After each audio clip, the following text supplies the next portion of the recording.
2025ஆம் ஆண்டு விஜய் அவர்கள் நடிச்ச எந்த ஒரு படமும் ரிலீஸ் ஆகல. இது வந்து ஒரு ஃபேக்ட் அண்ட் இதுதான் ஒரு நியூஸாவும் இருக்குது. பட் ஆனா, அத தாண்டி இது கோலிவுட்டோட டோட்டல் பாக்ஸ் ஆஃபிஸ்ல எதுவும் பாதிப்பை ஏற்படுத்தியிருக்கா? அப்படின்ற ஒரு கேள்வி வந்து இப்போ எழுந்திருக்கு. ரீசென்ட்டா வந்த ஒரு ரிப்போர்ட்ஸ் படி பார்த்துட்டோம் அப்படின்னா, 2024 விடவும் 2025ல கோலிவுட் திரைப்படங்களோட பாக்ஸ் ஆஃபிஸ் அப்படின்றது வந்து ரொம்பவே கம்மியா இருக்குது அப்படின்னு சொல்லியிருக்காங்க.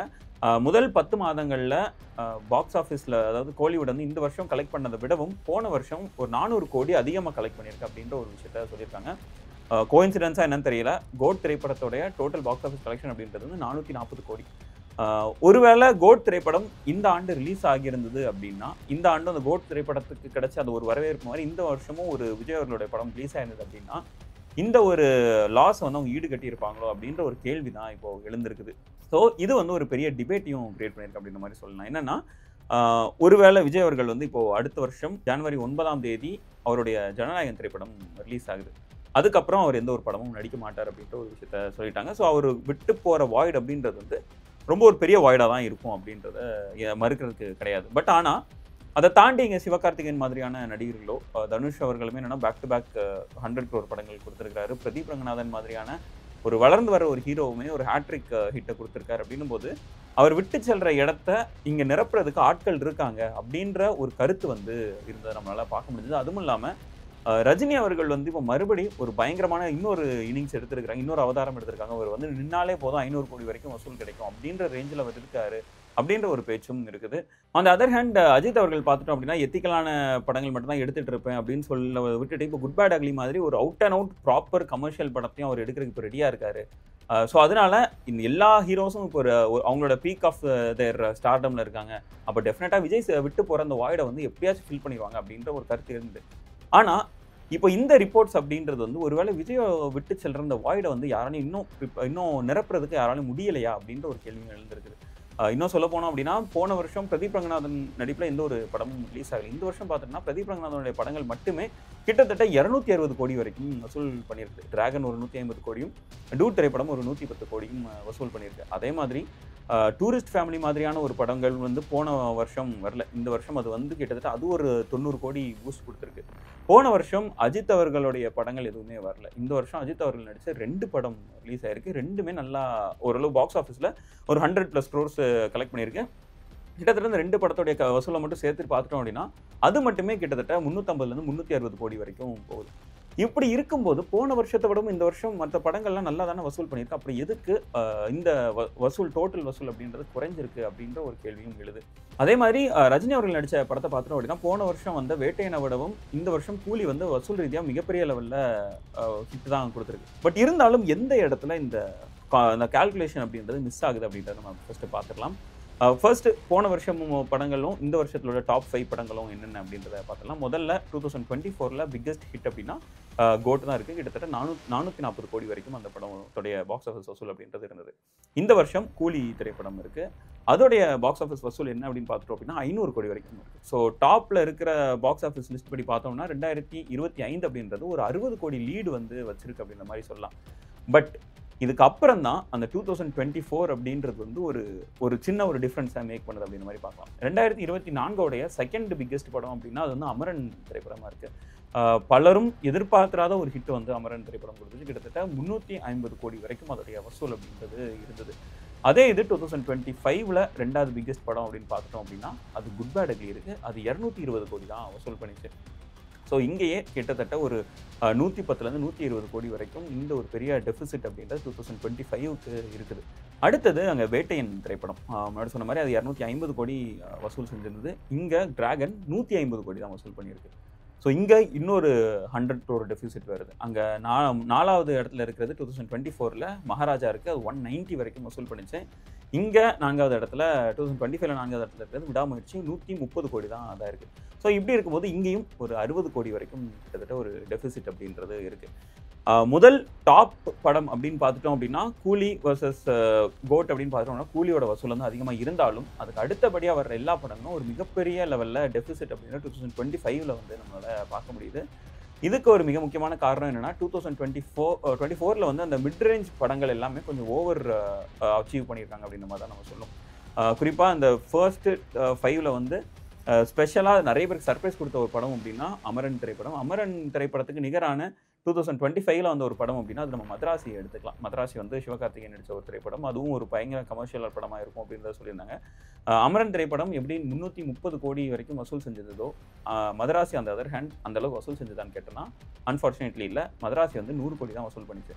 ஸோ இந்த இடத்துல ஒரு ஆக்டர் டு ஆக்டர் லட்சம் ஒரு ஹீரோ டு ஹீரோ வசூல் கம்பேரிசன் படி பார்த்தோம் அப்படின்னா இங்கேயே ஒரு 220 கோடி டெபிசிட் அப்படின்றது வர ஆரம்பிச்சிருது. எக்ஸப்ட் ஃபார் ரஜினிகாந்த் அவர்களுடைய படங்களை தாண்டி மற்ற எந்த ஒரு ஹீரோவையும் நம்ம எடுத்துட்டோம் அப்படின்னா ஹீரோ டு ஹீரோ கம்பேர் பண்ணோம் அப்படின்னா 2025ல் அவங்களுடைய பெர்ஃபார்மன்ஸ் அப்படின்றது வந்து கொஞ்சம் குறைவாக தான் இருக்குது. இன்னொரு முக்கியமான கம்பேரிசன் அப்படின்னு பார்த்தோம் அப்படின்னா போன வருஷம் அஜித் படங்கள் வரல, இந்த வருஷம் விஜய் படங்கள் எதுவும் வரல. ஸோ போன வருஷம் வந்த விஜய் படத்தையும் இந்த வருஷம் வந்து அஜித் அவருடைய படத்தையும் கம்பேர் பண்ணோம் அப்படின்னா போன வருஷம் கோட் வந்து 440 வரைக்கும் வசூல் பண்ணியிருந்தது. இந்த வருஷம் குட் பேட் அக்லி அண்ட் விடாமுயற்சி ரெண்டுமே சேர்த்து கிட்டத்தட்ட 350 360 கோடி வரைக்கும் வசூல் பண்ணியிருந்தது. ஸோ இங்கேயும் ஒரு 80 கோடி வரைக்கும் டெபிசிட் அப்படின்றது 2025ல் இருக்குது. கமல் அவர்களுடைய படங்கள் பார்த்தோம் அப்படின்னா போன வருஷம் இந்தியன் 2 ரிலீஸ் ஆச்சு, 150 கோடி வரைக்கும் அது வசூல் பண்ணிச்சு. இந்த வருஷம் தக் லைஃப் அது வந்து கிட்டத்தட்ட 98 கோடி வரைக்கும் தான் அது வசூல் அப்படின்றது இருந்தது. இங்கேயும் ஒரு 50 கோடி டெபிசிட் அப்படின்றது இருக்குது. இன்னொரு முக்கியமான படம் போன வருஷம் வந்தது வந்து ராயன் திரைப்படம் வந்து மக்கள் மத்தியில் விமர்சனம் அப்படின்றது வந்து கலவையாக வந்திருந்தாலும் பாக்ஸ் ஆஃபீஸில் தாறுமாறாக ஓடிச்சு. கிட்டத்தட்ட 150 கோடி வரைக்கும் அந்த படம் முடிப்பது வசூல் செஞ்சது. இந்த வருஷம் தனுஷோடைய படம் பைலிங்குவலில் ரிலீஸ் ஆன குபேரா படம் பார்த்தோம் அப்படின்னா தெலுங்குலையும் பெரிய லெவலில் ரிலீஸ் ஆனது, தமிழ்லையும் பெரிய லெவல் ரிலீஸ் ஆச்சு. ஆனாலும் அது 110 கோடி வரைக்கும் தான் அதோட வசூல் அப்படின்றது இருந்துச்சு. இங்கேயும் ஒரு 40 கோடி டெபிசிட் அப்படின்றது 2025ல் இருக்குது. எக்ஸப்ட் ஃபார் அந்த வேட்டையன் வர்சஸ் கூலி மற்ற எல்லா பேட்டில்லையுமே 2024 வந்து ஒரு மிகப்பெரிய லீடு எடுக்கிறத நம்மளால் பார்க்க முடியுது. ஸோ இந்த ஒரு காரணம் இருக்குல்ல, இந்த 400 கோடி 2025ல் கம்மியாக வசூல் பண்ணியிருக்காங்க அப்படின்ற ஒரு காரணத்துக்கு பின்னாடி ஒருவேளை விஜய் வந்து அரசியலுக்கு போகிறதுனாலையோ விஜய் வந்து இந்த வருஷம் படம் ரிலீஸ் ஆகாததுனாலேயோ தான் இந்த ஒரு டெபிசிட் அப்படின்றது வந்திருக்கு அப்படின்னு பார்த்தோம் அப்படின்னா அதுதான் ஒரே காரணம் அப்படின்னு சொல்லிட்டு நம்ம டக்குன்னு தட்டி கழிச்சிட முடியாது. பட் அதுக்கு இதுக்கு இதில் எந்த ஒரு ஃபேக்டர்ஸும் இல்லை. இந்த மாதிரி வசூலில் இந்த வருஷம் கம்மி ஆயிருக்கிறதுக்கு விஜய் படங்களுக்கும் அதுக்கும் சம்மந்தமே கிடையாது அப்படின்னும் நம்ம அதை தட்டி கழிச்சிட முடியாது அப்படின்னு நம்ம சொல்லணும். இன்னொரு முக்கியமான மேட்டர் என்ன அப்படின்னா போன வருஷம் அந்த படங்கள் பெரிய லெவலில் மக்கள் மத்தியில் வரவேற்பை பெற்றிருக்குது. குறிப்பாக அந்த மிட் ரேஞ்ச் ஹிட் ஆகும், அதாவது கிட்டத்தட்ட அந்த 100 கோடி வரைக்கும் வசூல் அப்படின்றது இருக்கும். இந்த ஓவர் ஷூட் ஆகி இந்த 200 கோடி 300 கோடி வரைக்கும்லாம் போகாது அப்படின்னு நம்ம எதிர்பார்க்குற படங்கள் அப்படின்ற மாதிரி பார்த்தோம். மகாராஜா மாதிரியான படங்கள்லாம் பார்த்துட்டோம் அப்படின்னா அது வந்து கிட்டத்தட்ட ஒரு 50லேருந்து ஒரு 60 கோடி வரைக்கும் அதோட வசூல் இருக்கும் அப்படின்ற ஒரு எதிர்பார்ப்பு இருக்கும் பொழுது அது ஸ்டேட் விட்டு ஸ்டேட்டு மாறி கிட்டத்தட்ட பேன் இண்டியா லெவலில் அது ஹிட் ஆச்சு. கிட்டத்தட்ட 200 கோடி வரைக்கும் அதோடைய வசூல் அப்படின்றது இருந்தது. அதே மாதிரி அமரன் திரைப்படம் பார்த்துட்டோம்னா அதுவுமே என்னன்னா ஒரு ஆக்ஷன் படமாக இருக்குது. ஓகே ரைட், ஆல் செட் என்னதான் இருந்தாலும் ஒரு 100லேருந்து 150 கோடி வரைக்கும் கூட அதோட வசூல் அப்படின்றது இருக்கும். ஏன்னா சிவகார்த்திகேயனோட அதுக்கு முந்தைய படங்கள் அதோடைய அவருக்கு முந்தைய பெஸ்ட் திரைப்படங்களான டானாக இருக்கட்டும் டாக்டராக இருக்கட்டும் ரெண்டுமே அந்த ஜஸ்ட் 100லேருந்து 120 crores வரைக்கும் தான் அதோடைய வசூல் அப்படின்றது இருக்குது. இந்த படம் பயங்கரமாக ஹிட் ஆச்சுன்னா 150 வரைக்கும் போகும் அப்படின்னு எதிர்பார்த்துட்டு இருக்கும்போது அது 330 வரைக்கும் அதோடைய வசூல் அப்படின்றது இருந்தது. ஸோ எக்ஸ்பெக்டேஷனை தாண்டி அங்கே ஓவர் அச்சீவ் பண்ணுறதுக்கு இந்த மிட் ரேஞ்ச் மூவிஸ் அப்படின்றது வந்து பெரிய ஹெல்ப்ஃபுல்லாக இருந்தது. அந்த அதர் ஹேண்ட் 2025ல் பெரிய லெவலில் ஹிட் ஆகும் அப்படின்னு சொல்லிட்டு எதிர்பார்த்த படங்கள் எதுவும் பெருசாக ஹிட் ஆகலை அப்படின்றது தான் உண்மை.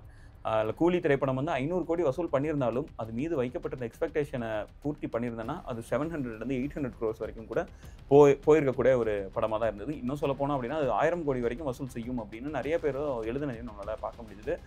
தக் லைஃப் படமும் பெரிய லெவலில் மணிரத்னம் அண்ட் கமல்ஹாசன் 2 பேரும் பல ஆண்டு கழிச்சு இணைகிறாங்க, நாயகன் கூட்டணி திரும்பவும் இணையுது அப்படின்னு சொல்லும்போது அது மேலேயும் பெரிய எதிர்பார்ப்பு இருந்தது. கிட்டத்தட்ட 250லேருந்து 300 கோடி வரைக்கும் அதோட வசூல் இருக்க வாய்ப்பு இருக்குது அப்படின்ற ஒரு எதிர்பார்ப்பு இருந்தது.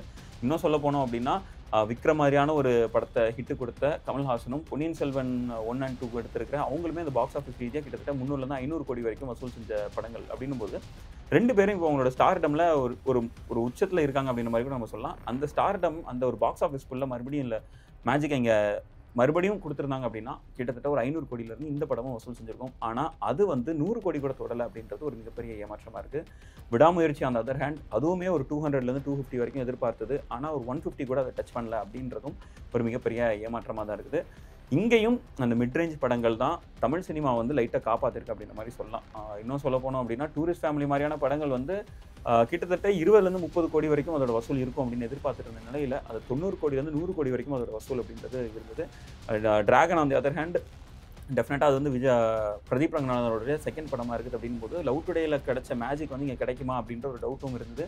பட் ஆனால் அது ஓவர் ஷூட் பண்ணி கிட்டத்தட்ட 150 கோடி வரைக்கும் அதோட வசூல் செஞ்சிருந்தது. டூட் திரைப்படமும் அதே மாதிரி 110 வரைக்கும் அதோட வசூல் அப்படின்றது இருக்குது அப்படின்போது 2025லையும் அந்த மிட்ரேஞ்ச் மூவிஸ் வந்து கொஞ்சம் ஹெல்ப் பண்ணியிருக்கு அப்படின்றத நம்ம சொல்லி ஆகணும். பட் ஆனால் 2025ல எதிர்பார்க்கப்பட்ட எந்த ஒரு மூவிஸும் அந்த ஒரு வெற்றியை கொடுக்கல அப்படின்றது தான் நிதர்சனம். அண்ட் இது ஒரு வேளை விஜய் அவர்கள் போனதுனால தான் இந்த ஒரு லாஸா அப்படின்னு கேட்டேன்னா, அதை தாண்டி இதுக்கு பின்னாடி இத்தனை ஃபேக்டர்ஸ் இருக்குது அப்படின்ற ஒரு விஷயத்தையும் நோட் பண்ணணும் அப்படின்றதுக்காக தான் இந்த வீடியோ.